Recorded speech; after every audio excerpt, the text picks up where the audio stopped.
Evanston. But as I pointed out, the seeds were planted a lot earlier, and I hope that you don't mind. I know we're going to talk about the different things that I've learned, but I want to give you a little bit more texture of where I was coming from. So growing up, my family lived in Victory Park, which was a quiet, well-heeled Johannesburg suburb with green front yards, lazy blue swimming pools, and live-in black maids. There were 22 million black people in South Africa and 6 million whites. Africans were ubiquitous and intimately a part of my young life and utterly apart from it. Though we saw them, they were also invisible.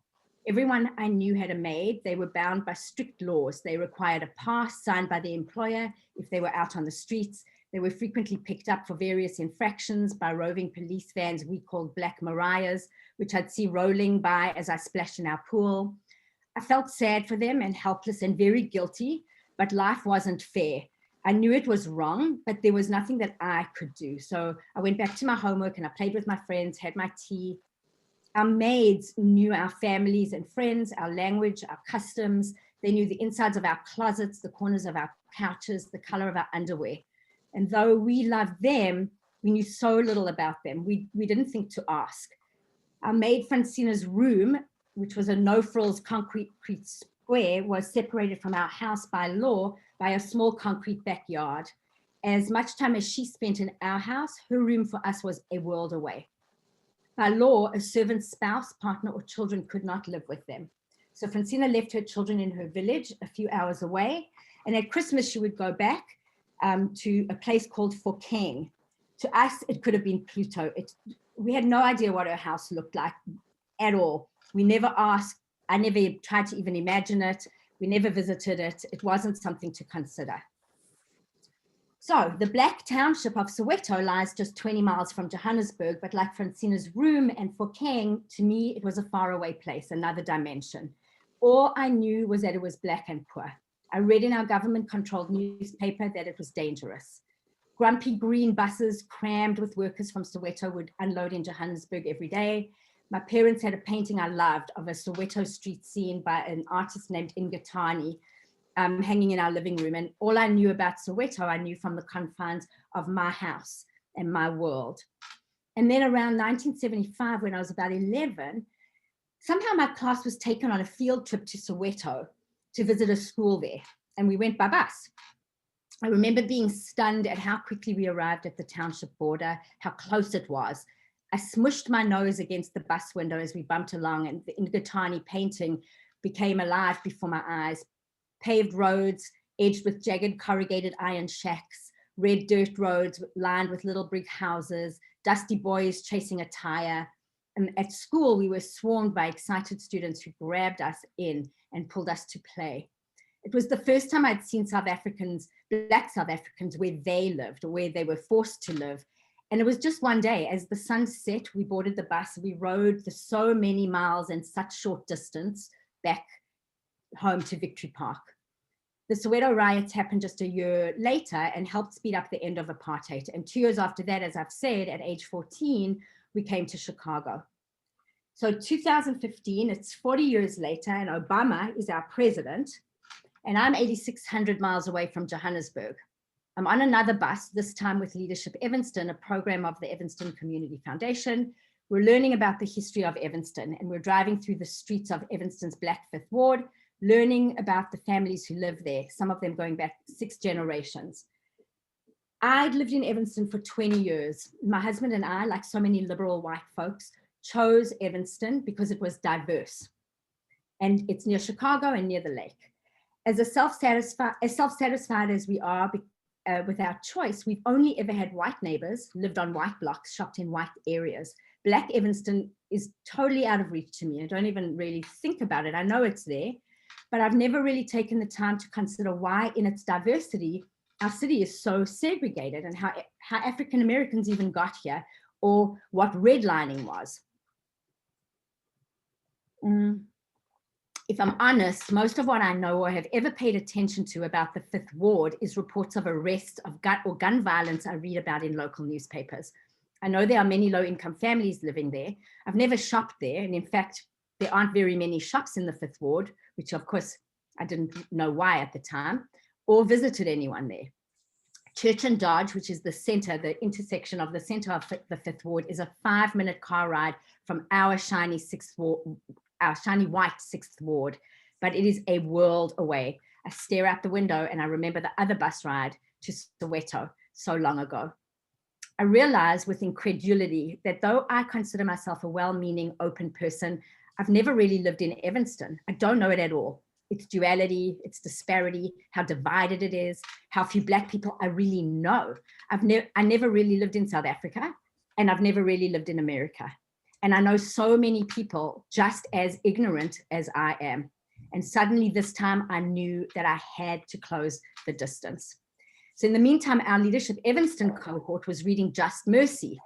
And in it, human rights attorney Brian Stevenson talks about his work with defending death row inmates, mostly Black and mostly poor, and describing the racism that is rife in the justice system.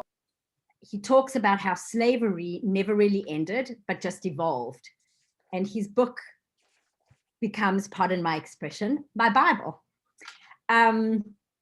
If you want to work towards racial justice, Brian Stevenson says, there are 4 steps to take. First, get proximate.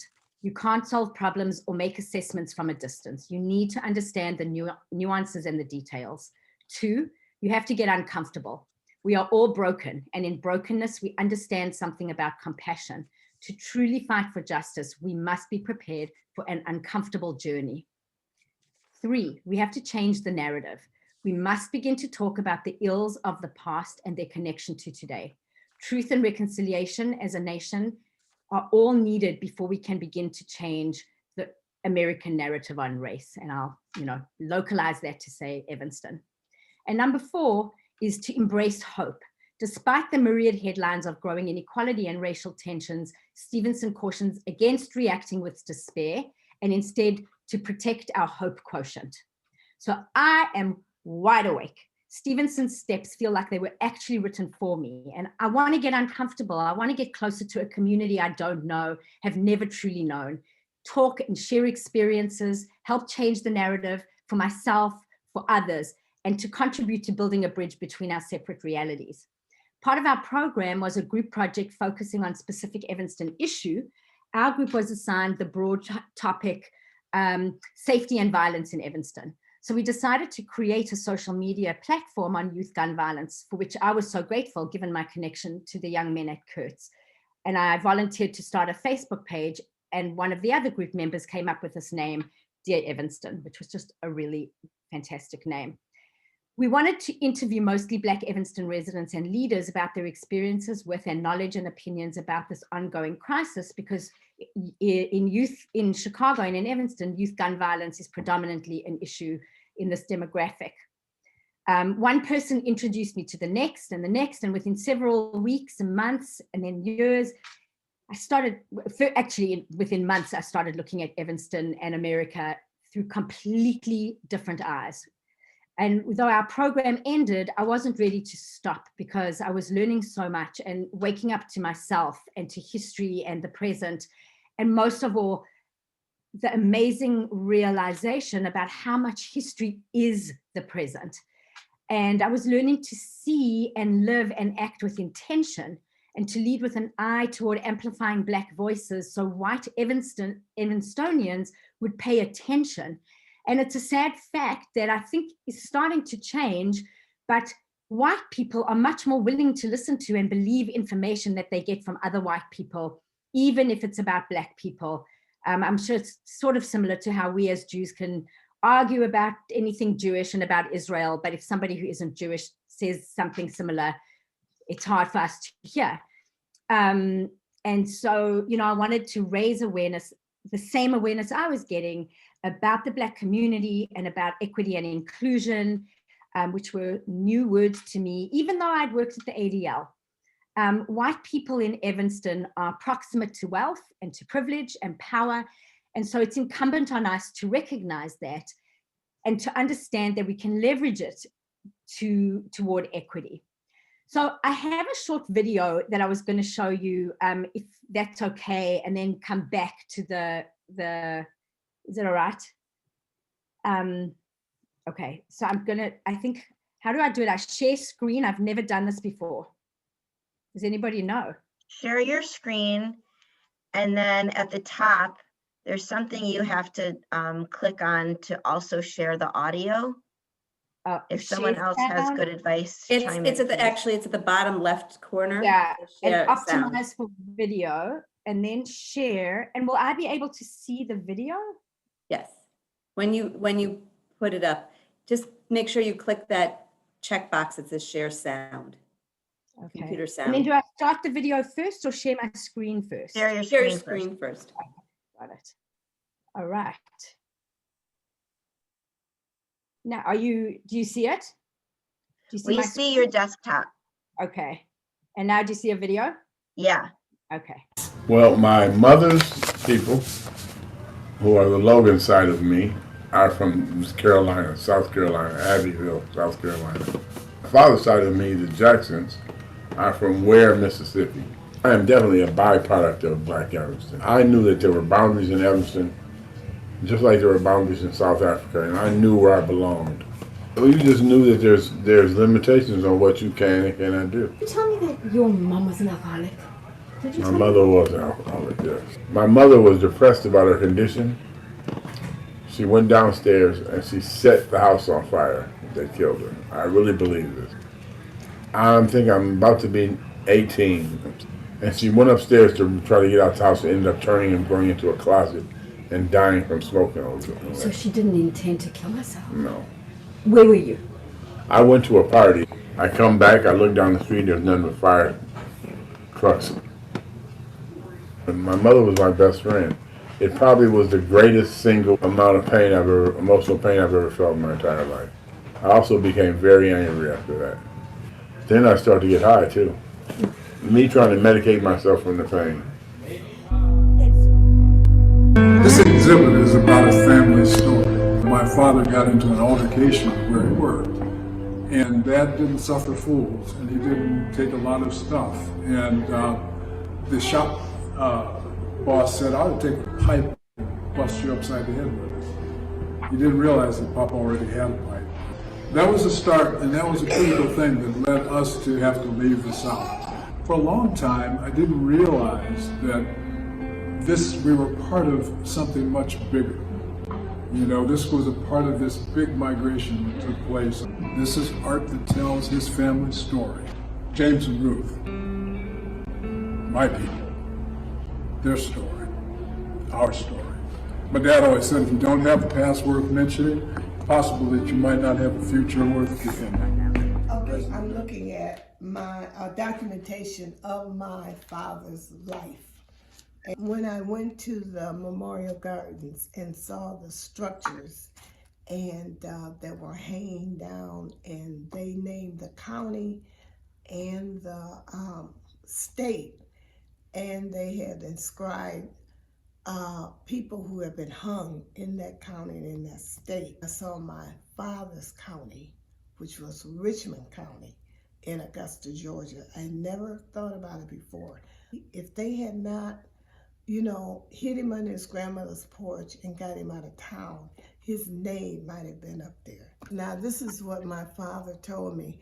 He said as they were playing a game of marbles, and when the game was over, my father had won the marbles.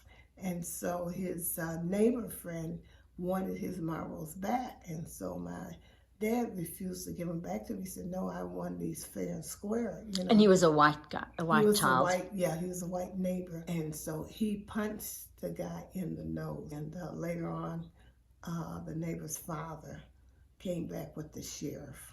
My grandmother was quite upset because she knew what might happen to him. They saw the sheriff coming and hid him under the porch of the house. And my uncle was a porter on the railroad. So he rode the train from Chicago to Florida. And his uncle was living in Evanston. So they contacted him, and his uncle met him on the train, and he brought him to Chicago. That's him, I think, in the middle. And this is his uncle that brought him to Evanston. He never went back. And he didn't tell me that story about the altercation until I was grown and had my own family. You know, he felt so racism here, but he loved Evanston. He said he had some drawbacks, but he did not let us know until we were grown. It's like he never played for any sports at the high school because they could not use the dressing rooms. This is a certificate that he played sports for the city of Evanston, but he was never over in the high school. He said he refused to do that. He even played a short time in the baseball Negro League. He did not go to college because he was drafted. Like when he got out of the service, and I say again, he was a very proud man.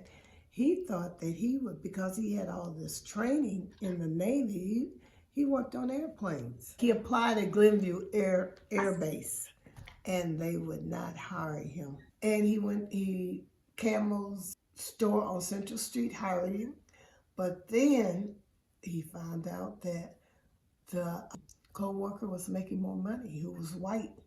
He quit. He walked off the job. He drove a cab. Then his last job, he worked for the city as a city inspector. It was very heartbreaking to him, you know, that they looked at him, you know, his color. He instilled in us, you know, you can do whatever, you know, whatever you want. And so I lived in the Fifth Ward, but that's where all my friends and family were. But I had was one time we were trick-or-treating, and we went across Green Bay Road in North Evanston, and one guy came to the door. He said, "Go on back in your own neighborhood and trick-or-treat." We knew that Black people, you know, couldn't buy property. How do you think the Black community has changed here in Evanston in the Fifth Ward? Because it sounds like it was so tight. It was. And see, back when the integration came, that's when we kind of went this way. And I worked on some of the committees, you know, for integration. We thought if we brought in the white students, we would get new books. That's what we were trying to do. We took all the burden, you know, we had to take on the burden of doing it. So that was what was bad about it. But what do you think we should be doing now? Parents still have to give their Black sons to talk. When you leave the house, you have to act a certain way and this and that. Yeah, there's still some way to go. There's a long way to go. When I was growing up in this community, in the Fifth Ward, we had all of our own stuff. We had a Black hospital, community hospital, where I was born. All my siblings were born. Most of my relatives were born. We had our own schools. We had gas stations. We had restaurants. We had a pharmacy, Doc Morrison's pharmacy. We had little mom and pop grocery stores and corner stores. We had our own stuff. And after integration, all of that gone. It seems like we paid a heavy toll, a very high price. G. Oh, okay. No, I know how to use these. That was a good one. Okay, go. Tell me why you organized this unity work.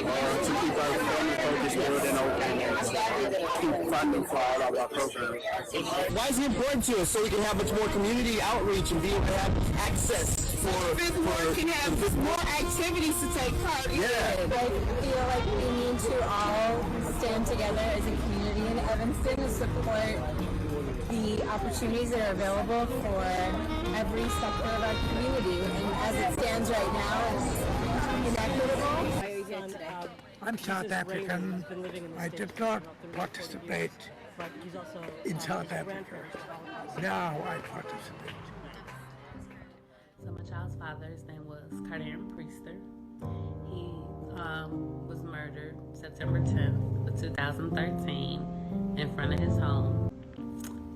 He was a motivator. He was a supporter.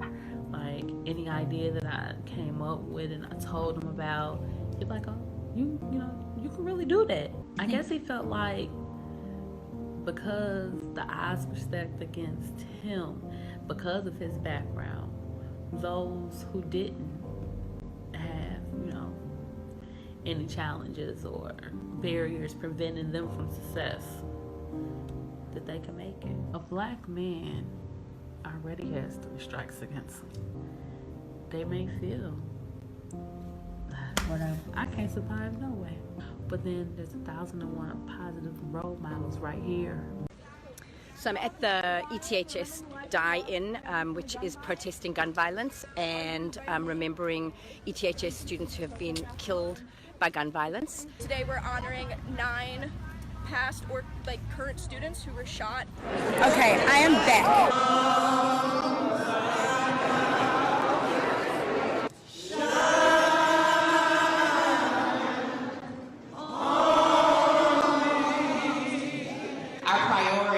About bringing repair in Evanston. We are talking about the damages that we've learned from Dino Robinson that have happened here in Evanston, and all of my research has been specifically very targeted in Evanston.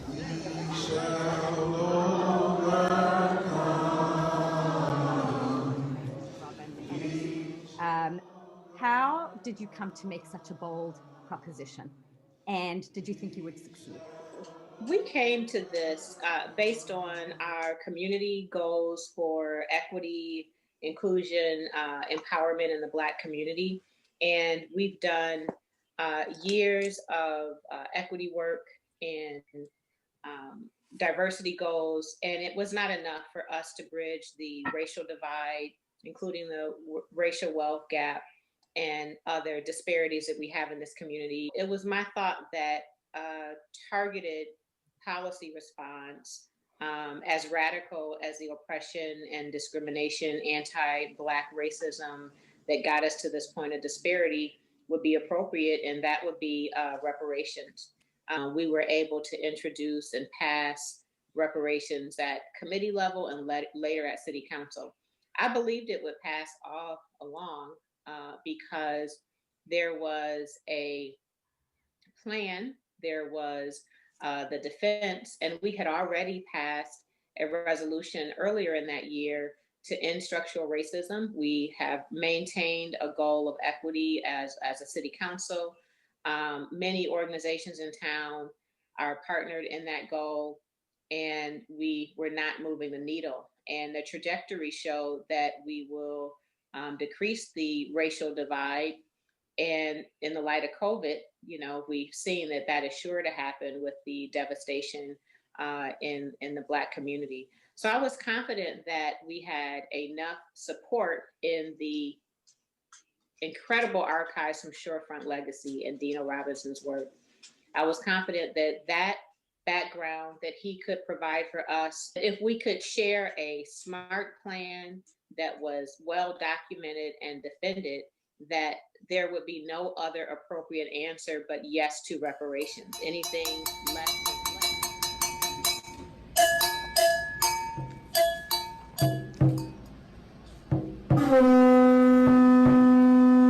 To those who were in bondage, those who resisted, we honor them by pouring and saying libations. Libations. All over the world, I'm gonna let it shine, let it shine, let it shine, let it shine. Many times I have closed my eyes and became a part of my ancestors' trials and tribulations. Ropes on their necks, chains on their hands, whips on their backs, pain in their souls. Everything spiraling out of control, no one to console them, but the white man to control them. What is our future? A grim... Well, my mother's...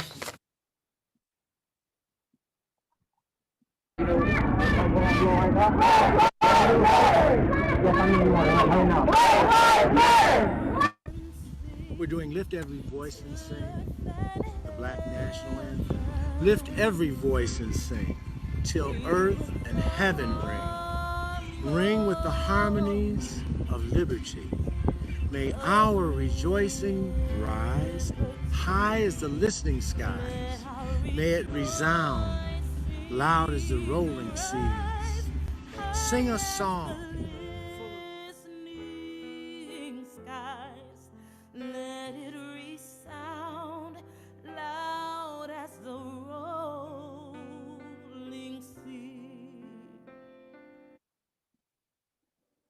Okay, sorry, I hope that wasn't too long.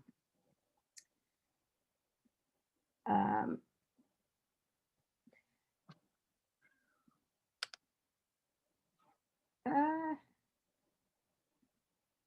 have to find my notes again. So I showed you that just to give you an idea of the kinds of things that I've, you know, put myself in front of and learned about, and wanting to bring people along with me. My journey continues to be uplifting, challenging, overwhelming, joyous, devastating, and hopeful. And right now, reparations is my primary focus. I recently on my birthday raised $14,000 for the reparations fund, and I work with Alderman Simmons. I spoke at a panel with her and the national co-chair of reparations to a group in Amherst that were working to pass reparations, and about 2 weeks later we found out that they did. And what I've discovered is that most of all, no matter how much I learn, I'll always have more to learn, and that my small contributions to raising awareness about the Black community and how we can work together to right historic wrongs are nowhere close to what I've received in return.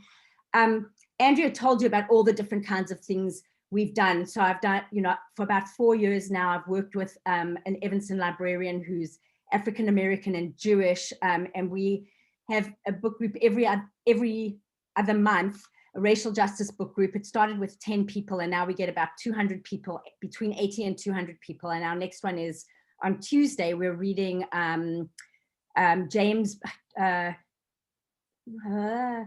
James Baldwin's America and Its Urgent Lessons for Our Own. And, you know, we've done these journeys to Washington, D.C. and to the uncomfortable journey to the South. And we've taken buses to rally against gun violence in Springfield. We did a Fifth Ward festival. And you know, through the book groups, through just getting involved, and as I said, through following my nose, it's how I've learned so much about people. And it was in the learning about the people that I opened my eyes to sort of structural racism and things like that. And there's an author named Ibram X. Kendi who wrote How to Be an Anti-Racist. And he says, you know, you don't worry about people's hearts and minds. We just have to change policies and people will follow. And on the one hand, I think it's true. Like if you make a rule that smoking isn't allowed, then people are just going to have to stop smoking. But I honestly believe that you have to also change hearts and minds at the same time, starting with your own, because that's what helps you see through different lenses. I think probably one of the very first things I did was help my friend Melissa Blunt. Her husband is the last panel you saw in the video is my friend Melissa's husband's work. His name's Ben Blunt. He's a printmaker, and he created a whole lot of Black Lives Matter signs. And so like 5 years ago, before Black Lives Matter signs were a thing, I was running around Evanston, buying them for people, delivering them to people. I wanted every house in Evanston to have a Black Lives Matter sign, because it was all I could think of to do. It was like, you know, just, I needed to do something. And I still believe every house and institution needs a Black Lives Matter sign. I do not think it is enough at all. I think if you put it up because you really believe it, it is a reminder to yourself that you have to do more. And it's a note to the world. It's sort of public awareness and changing public opinion. And it's also showing the Black community that, you know, hopefully your place is a safe place. You know, I'm just trying to go through my notes because I've been talking for a long time. You know, every single time we've taken buses like to Washington, D.C., the main purpose, the purpose of the bus ride was to go to Washington, D.C. and be at the march. But what really mattered to me was what happened on the buses. A, that the buses were diverse. B, that they were affordable. And C, that we had people on the buses speaking about local issues. And So that was what the work was for those buses. And so we had like 220 people go on that. And from that, people make connections and, you know, learn and stay in touch with people and get involved in other activities. You know, one of the other things that I've been doing for ages is publicizing Black businesses, because almost no white people know anything about Black businesses, and they need to be known more. They need to be part of the business community. We need to go to them, and we need to buy from them, and we need to tell our friends about them. So that's another thing I've done. You know, we've done rallies for minimum wage. We covered events promoting public financing of elections, which would help people who aren't, you know, very wealthy actually participate and run for office.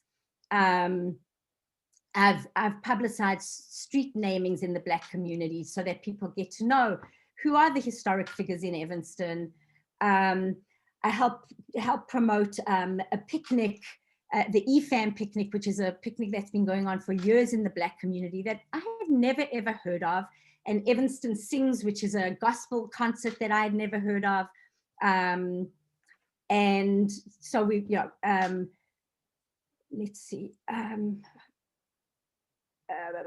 So I believe that these events and activities like the ones I mentioned that are intentionally designed to bring regular people, not just activists and leaders, together can help in small but important ways to move people towards friendship and knowledge and reconciliation. And I really believe that people who do, if you can encourage people to participate, then they'll be more likely to think and be aware of and support racial justice initiatives. And I've learned a ton. I mean, I learned, you know, one of the most embarrassing things I learned is that gun violence isn't about gun violence in and of itself. It's about all this,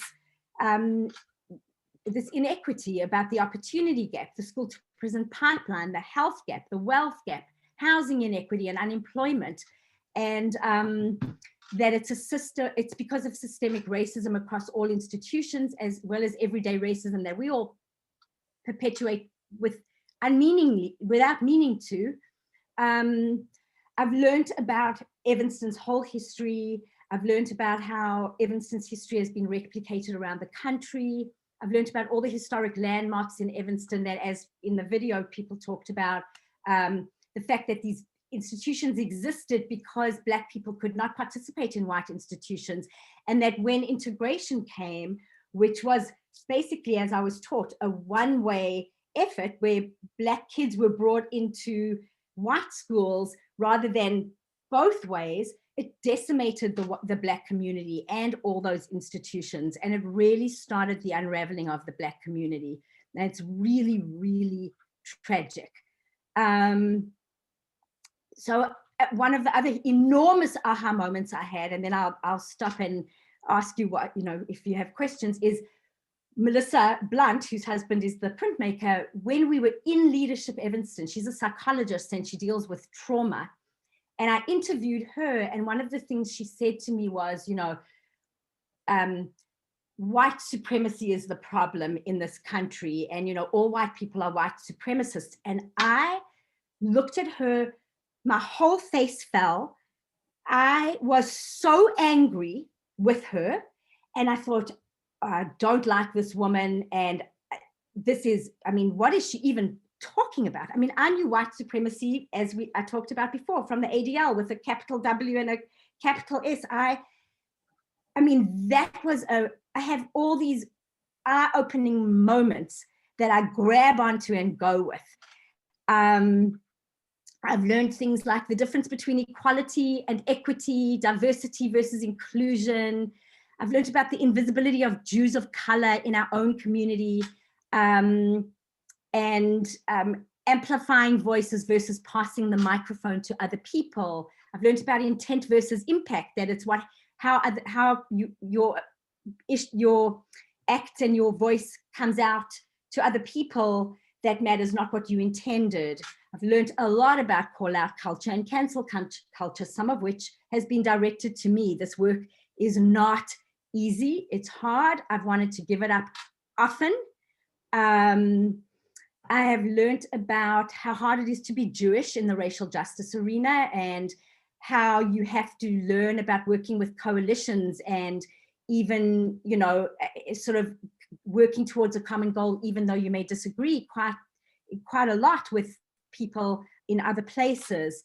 And I've learned a lot about my own boundaries and my own truth, and about how to try to maintain optimism. As Brian Stevenson says, you have to maintain optimism. I've learned over time, over these last 5 years, it's quite hard to maintain optimism. The deeper you delve into an issue and the more complicated it becomes, and the more complicated your relationships with people become. But I do believe that, as Martin Luther King said, if you can't fly, then run. If you can't run, then walk. If you can't walk, then crawl. But whatever you do, you have to keep moving forward.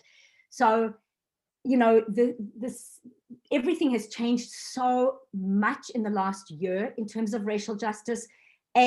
Obviously Trump behind all of it, and then the police murders of George Floyd and others, and COVID has just blown open the issue of race in America, and it's made things very hard. And it's made it hard actually to be a white person working on racial issues as well.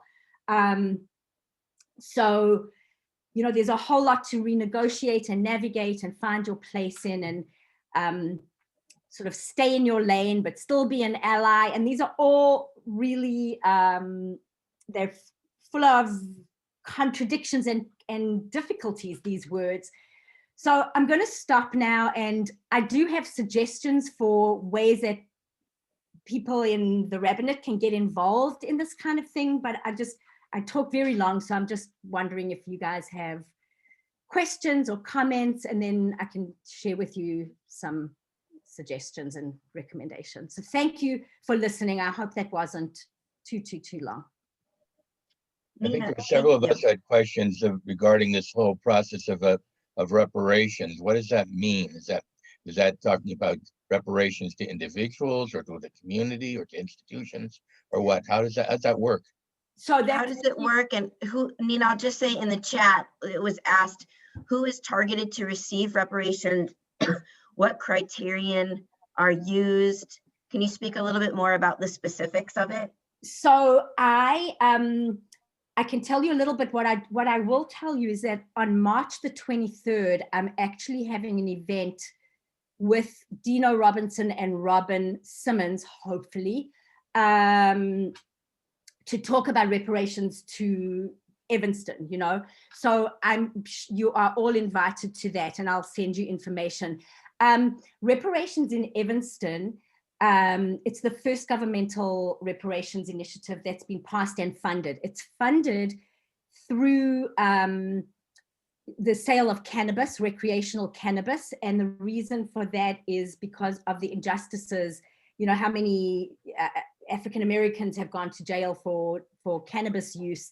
And so it was a very fitting way to get, Evanston gets 3% of all sales from taxes on cannabis to the reparations fund, the municipal fund. There's also a separate fund that's held by the Evanston Community Foundation, and that's overseen by a group of Black leaders and residents that will work on a variety of different things, and that individuals can donate to.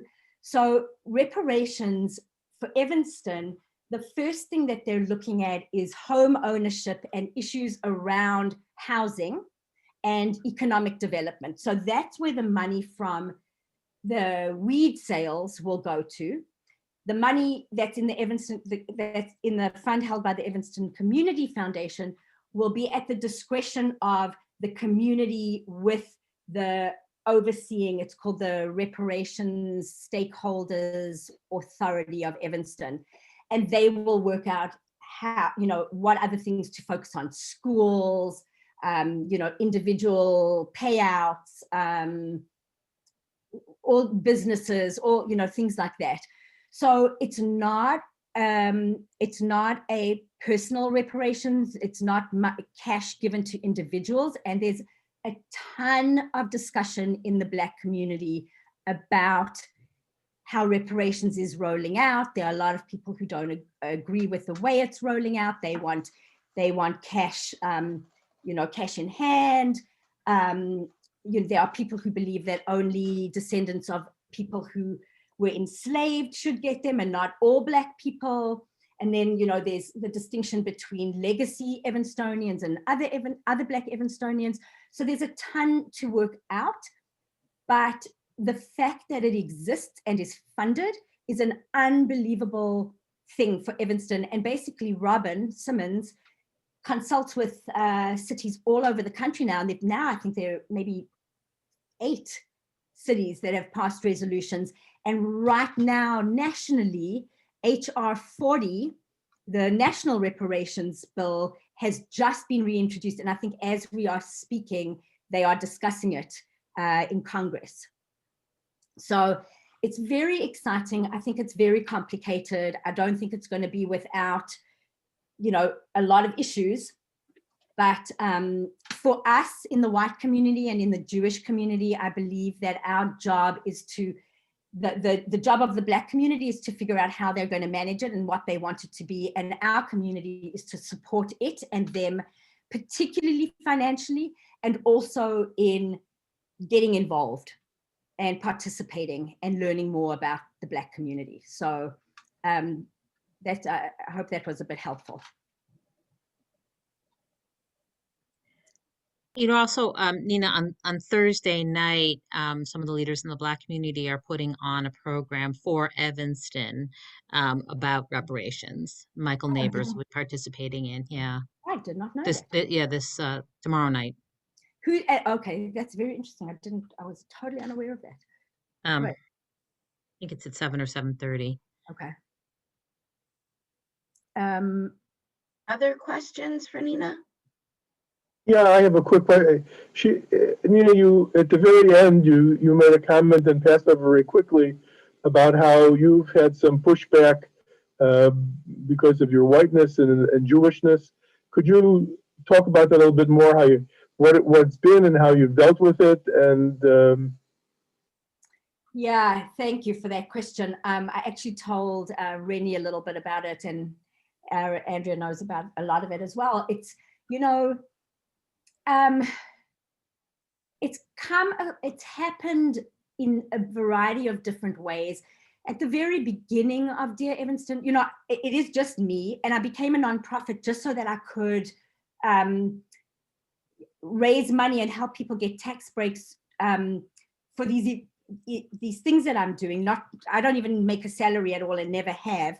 And, there was another woman in Evanston she had started after me. She's a Black woman and she does a TV thing. And she was very angry that I was doing this and told people that I was sort of like the Jews in Hollywood, that I was running the media, things like that. And she's a well-respected, people follow her. No one, I don't, at the time I was so shocked. I'd experienced anti-Semitism from like Louis Farrakhan when I worked at the ADL, but I didn't think it would happen to me here. And I've also learned that there are a lot of African Americans in Evanston and everywhere that really respect and admire Louis Farrakhan, and you kind of have to work around that. So there was that, and then more recently, especially during Donald Trump, I think that the rhetoric about race and immigrants and Jews and all this hate, I think really pushed people to become very angry. And it was complicated by social media and the discourse on social media. And a group started in Evanston that on Facebook that was supposed to really focus. It was a Black founded group, and it was supposed to be for people to talk about racism in Evanston, particularly as it pertained to themselves. And over time, it's become very, very toxic. And there was anti-Semitism in that group where people would, say, oh, Jews ran the slave trade. And if I would question it or challenge that, I was told to shut my white mouth. No one knows that you're Jewish until you tell them. Things like that. Basically, this idea of the oppression Olympics, that we all have this different pain, but we're not talking about your pain here. We're talking about our pain. And it's so complicated. And then more recently, I had my whole page shut down for reasons that were really not legitimate. I think people who don't want a white person to, be as visible, or I think people think that maybe I'm too visible. So it's been really hard lately. It didn't start off that way. It definitely has tempered my optimism and, has made me quite nervous about sort of being out there in front. And so I've that's why I think it's going to be better to do, to focus on reparations in the white community. So it's been, I challenge it personally, but I have never challenged it publicly. I've never responded to all the charges against me publicly because I think that it's a losing battle. I think that the time at the moment is just not right to defend yourself as a white person. So it's hard. It's been hard. Can I just add one little piece to that? I think that's really important, though, about Nina, is that Nina has the respect of all of the most respected leaders in the Black community. And just like every community has its diversity, so does the Black community. And when it comes to the respected leaders of the community, Nina has the respect of every single one of them. So she's had to deal with the underbelly and some of these difficult issues, but to know that the respected part of the Black community has really come out in support of her and has also condemned anti-Semitism. Oh yeah, yeah, and I have to say that Rabbi London, because of her relationship with Pastor Neighbors and Pastor Ruin, we had Beth Emmett and had the interfaith community had this incredible program about anti-Semitism, and Pastor Neighbors led it, and I think it was even his idea. And so, I mean, that's an amazing thing. And yes, I think it's true that a lot of mine is, it's the activist community in Evanston, and very particular part of the activist community. And I'm by far not the only person who's been in their line of fire. So we all commiserate behind the scenes. It's tough. I have a few comments and also a question. So I appreciate you sharing your challenges of navigating the Black community as a white Jewish woman. I work with older adults in the community, as in like people in their 80s and 90s predominantly, and they often see this as very separate from themselves. So if people have congregants who are kind of not really understanding how they are considered white, because a lot of my folks don't, Skin in the Game by Eric Ward is a really useful article to understand how Judaism, anti-Semitism is like the foundation of white nationalism, even if predominantly Blacks are targeted. And also I highly recommend, I'm almost done listening to it, I've been spending most of the pandemic listening to anti-racist literature, is Why Are All the Black Kids Sitting Together in the Cafeteria by Beverly Daniel Tatum. I recommend the 20th anniversary edition because it is updated to include social media and Trump and other things, and the Obama years. So I live in the 9th Ward in Evanston, and I had a very interesting conversation with my almost 9-year-old who goes to Oakton Elementary, which is of course led by a phenomenal, educated Black man who's a phenomenal leader. Amazing. For Dr. Allen. And of course, that's where Evanston houses their African-centered curriculum magnet program, which she's part of the Gen Ed program there, but still. And she said something to my husband and I that was like, well, I think it was around Martin Luther King Day, like, well, this is all like in the past, like none of it exists anymore. And we were like, totally. That's not true. So I guess like in your work, I'm curious how young you include people. And, it's sort of like I almost feel like it's almost like the debate of like, oh my God, when do we tell our child about the Holocaust and like how her great grandparents were refugees who were barred from entering the United States and ended up in, Central America. And that's why her grandmother is a Mexican citizen and like, like all of this stuff. So it's like, how do you, and that's all because of Nazi Germany. So it's like, and, Nazi Europe. So it's like, these are really traumatic, scary things for children. And in her child's like eyes, she's like, well, it's all okay. Like our neighbors are, are white and have a Black adopted child, like, like it's all just like super normative. Normal, right. It's like, living in the Ninth Ward, it's like very normal. Totally. And I think that my experience was very different because we didn't choose to live in the Ninth Ward. I mean, if I had to do it over, I would never live where we chose to live because it was a very warped view of Evanston. But of course, we didn't choose to live in the Ninth Ward because of, we didn't say, oh, we're not going to live in the Ninth Ward, but this was where we were comfortable. Evanston doesn't do things with little kids, but I mean, there are lots of, I think that it's not a thing where you have to wait until your kid is a certain age. I mean, I think talking about racism has to be talked about from the minute they're born. Sharing books with Black characters written by, children's books with Black characters. There's an amazing organization called Young Black and Lit.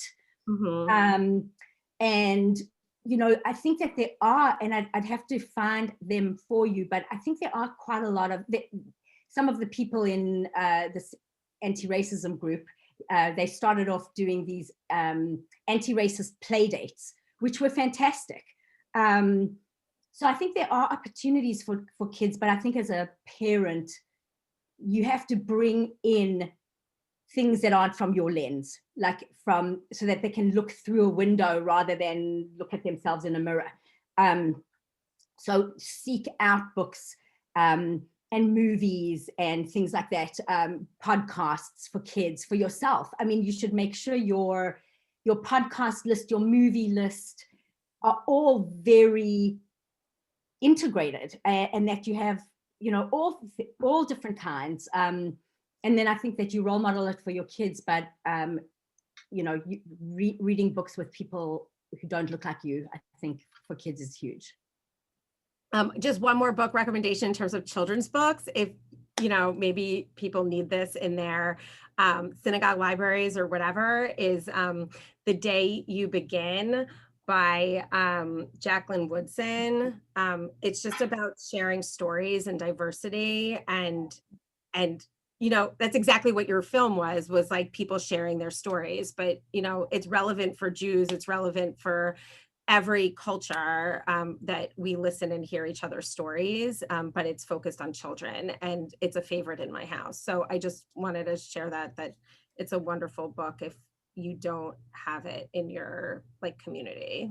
Well, and I appreciate that. I think that's really true, because we started out telling stories, and after a while, I remember thinking, I can't just keep telling stories, or what I'd rather say is sharing stories, because people are telling the stories, I'm just sharing them.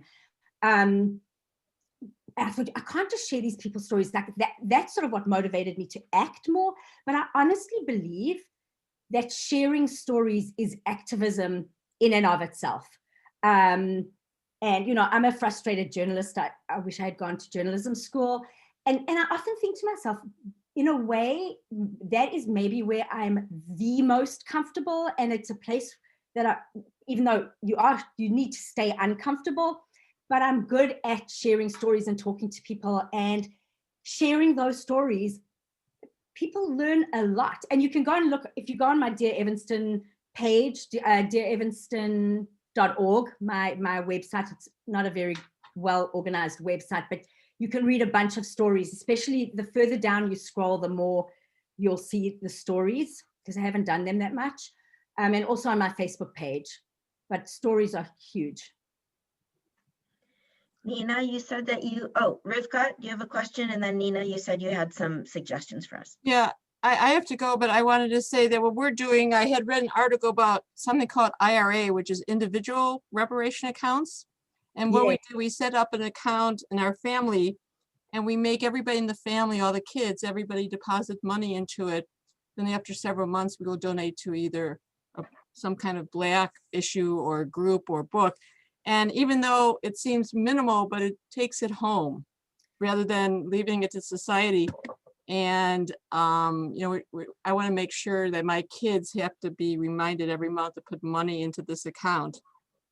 You know, we can easily write a check, but, you know, it's more about everybody being involved in this. And I was reading about the background of this, and it's very interesting because all of us have benefited from our mortgages and our homes and our college tuition and everything else on the backs of other people who didn't get this stuff.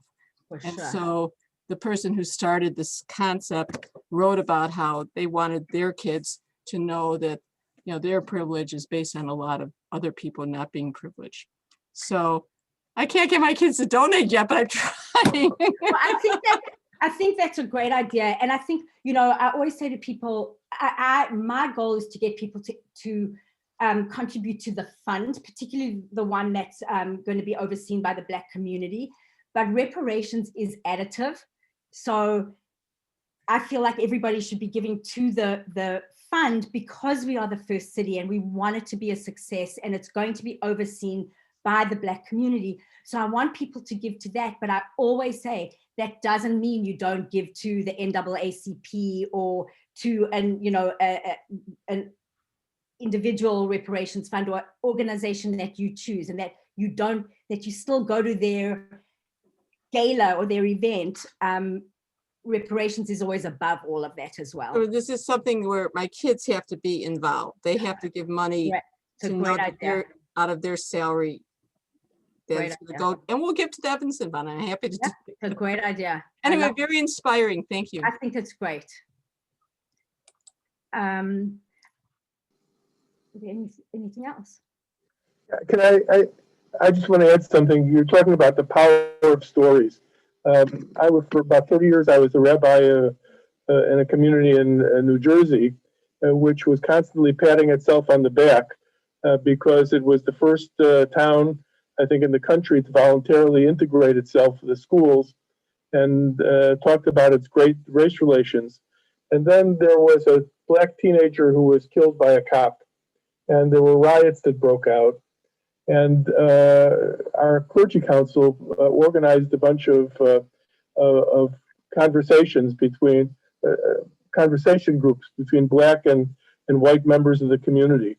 And it was really an eye-opening experience for most of us in the community who were just completely unaware of how these middle-class Blacks, when they walked into a store, were followed around and that kind of thing.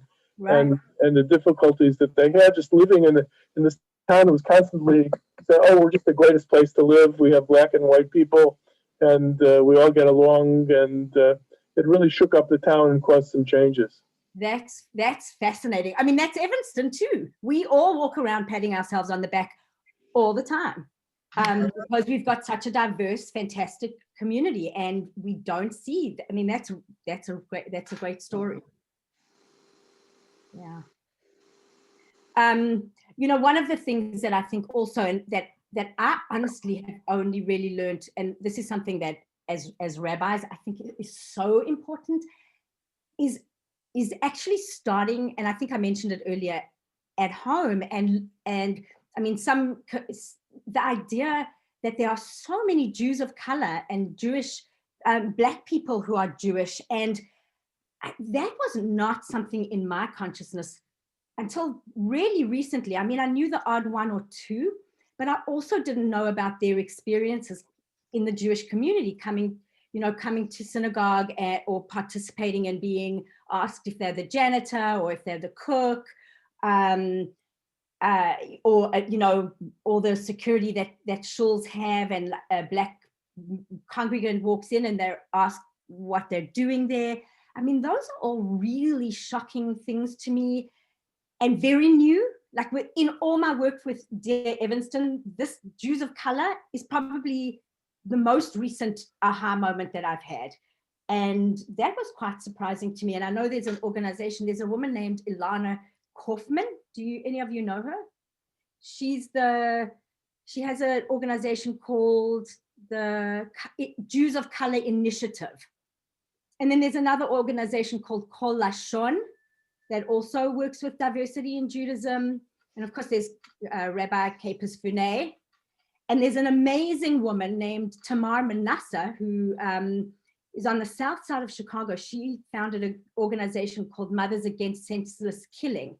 And she, I think, just was ordained as a rabbi. She's amazing, amazing, amazing person.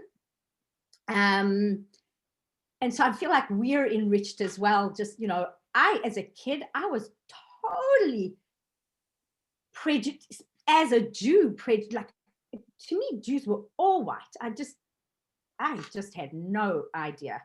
And so I think it's important, like, to, make connections for synagogues to make connections with Black churches and Black institutions so that you can partner on things for joyful occasions, and also when you can support each other against hate. I think it's really powerful when somebody, a group different than your own can come and support you in a difficult moment, and when you can do the same. So, connecting with Black churches, the NAACP,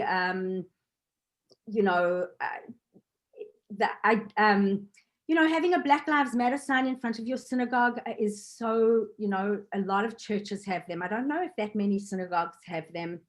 I think it's a great idea to do a racial equity task force.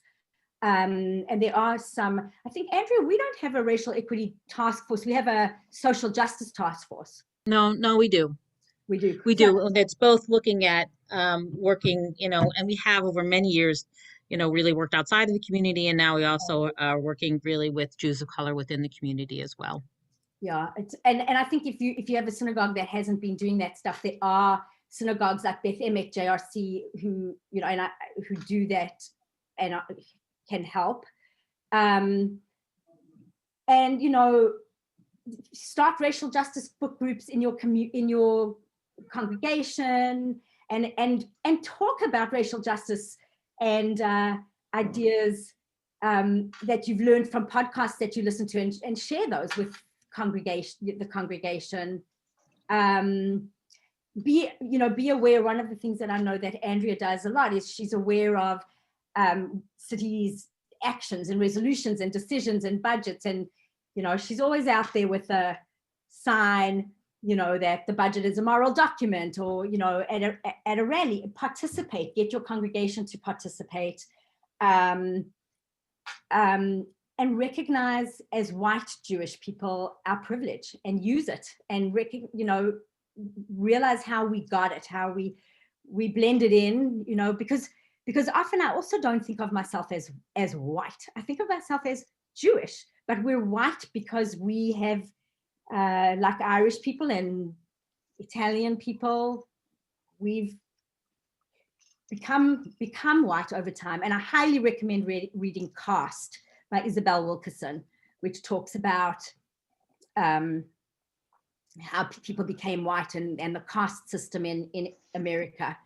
Be willing to examine your own biases, bring in racial justice trainers. I have thoughts about racial justice training, but especially these days, I'm not so sure that they are so useful, but there are ways of doing it that I think are good. Be willing to engage with people you may not agree with, whether it's about Israel or about race or whatever it is. Just be willing. It is so hard for me still. I cringe, I get angry, I get really defensive. It is something I have got to learn, and it's something we all have to learn, because I think we can find commonalities. You know, I don't really subscribe to the, oh, you know, we're all, if you really think about it, we're all the same. I don't think we're all the same. I think we're all, many of us are similar, but a lot of us are different, and we have to figure out how to communicate through those differences and find things that we have in common, despite our differences. And I also think it's really important to interrupt racism, whether it's a letter to the editor when something happens in your community. We just had something happening in our community with an alderman who said quite racist stuff. If you want me to tell you more about that, I will. But, you know, find opportunities as a religious leader to write letters to the editor about racial issues. And I think, Nina, Margaret just wanted to jump in with a comment. Yes, and then we'll give Nina the last word. Go ahead, Margaret. Did I unmute? Yeah. This is all very fascinating. I actually grew up in Evanston, went to Oakton Elementary, but I'm 30 miles west of you in Elgin, where we do have book groups and things that run through the Gail Borden Public Library, of which I am coordinating two books at the moment. I don't even remember what they are. I also serve as a police chaplain, and there was a police shooting of a young African-American woman on Route 90 3 years ago. And so now I serve on since before Ferguson, right? I'm not new to this stuff at all. A very small task force at the police station of clergy and the command staff that has turned into a book group. So we read White Fragility. That's amazing. We read The Sunflower on Forgiveness, you know, and we read On Killing, which is about why people kill. That was difficult, written by an Israeli. Wow. And we had a mac and cheese cook-off, which, by the way, if any of you wind up in this position, Wacky Mac will not win. Just saying, but it does build community in having that cook-off, right? Yeah. I was pleased to lose that battle, but I entered in good faith. The problem, though, while the town is committed to this stuff, my congregation is not. Why is it a Jewish issue? Wow. And so on Sunday, I found myself doing a deep dive into critical race theory. I really do have a full-time job as a congregational rabbi, but Sunday afternoon, I was doing critical race theory with a congregant who said, it's all a bunch of crap. Well, that's not quite what he said. That's the cleaned up version. So at some point, I would love to think about maybe you would want to even come out the 30 miles. It's straight down Gulf Road with all of its turns. That's so interesting. I think, first of all, the work that you do, that the police department is doing, and that's with you, that you're doing it? Not solely, no. But that's amazing. But I understand what you're saying about, you know, what it's like to be a white woman, because now we have this we now have this new Black, dare I say, angry PhD, which I don't have one, woman who's the lead pastor at an all-white United Methodist church, but she's Black. And, you know, I can no longer get a word in edgewise, which is okay, but I'm also not quite sure why I'm sitting there anymore.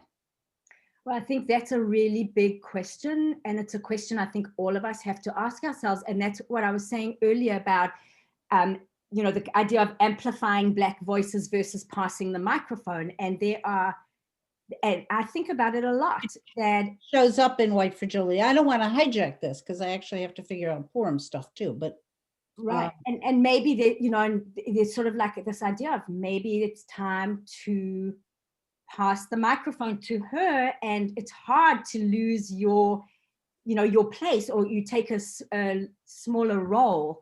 I'm okay taking that smaller role. That's fine. I think that part of what I offer is a bridge between, we have a white woman police chief.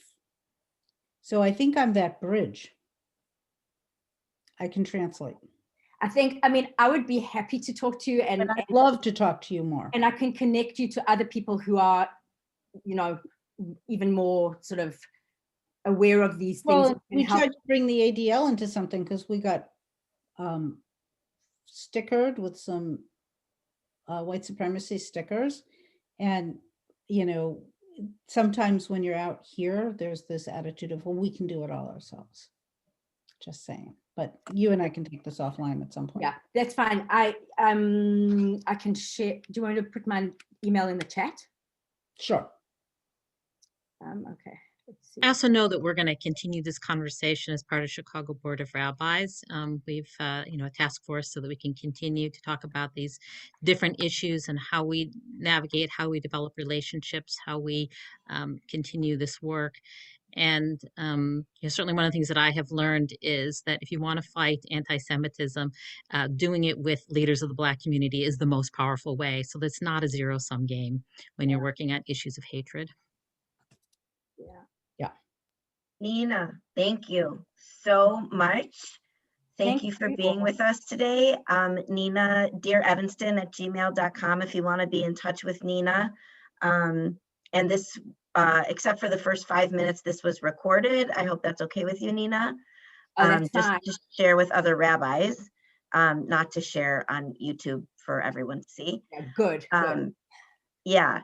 So thank you for your suggestions, for your honesty, and for sharing your journey with us. And in the name of my great teacher, Zichrono Livracha Ben Hollander, I'll say to be continued, which is what he always said. This is a conversation for sure to be continued, and we hope everyone here will be a part of it. So, Thank Nina, you so much for listening. I just want to tell you how much we support what you're doing and look forward to being involved in the future. Thank you. Thanks, Nina. for inviting me so much. So glad to have you here. Bye. Thank you, Nina. Thank you.